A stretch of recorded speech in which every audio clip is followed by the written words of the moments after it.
Mi nombre es Juanasa Gamarra Sano, estudio Educación Intercultural Bilingüe en la Universidad Peruana Cayetano Heredia. En esta oportunidad voy a resolver la multiplicación en la yupana.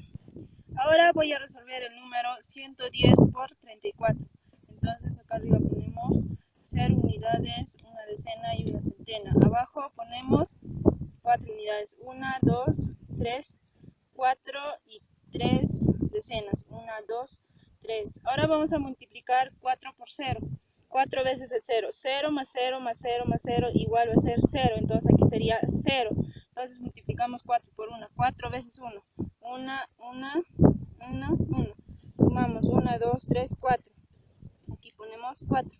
Seguimos multiplicando 4 por 1. Seguimos 4 veces 1. 1 y 1. Sumamos 1, 2, 3, 4. Y serían 4. Ahora multiplicamos 3 por 0. 3 veces el 0. 0 por 0 por 0 serían igual a 0. Entonces aquí la respuesta sería 0. Ahora multiplicamos 3 por 1. 3 veces 1. 1. Sumamos 1, 2, 3. Aquí serían 3. Igual multiplicamos 3 por 1. 3 veces 1. 1 serían 3 también acá.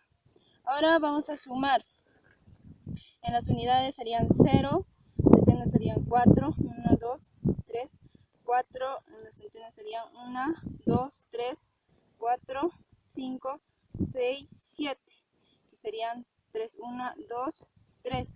Entonces la respuesta sería 3740. Gracias, eso fue todo.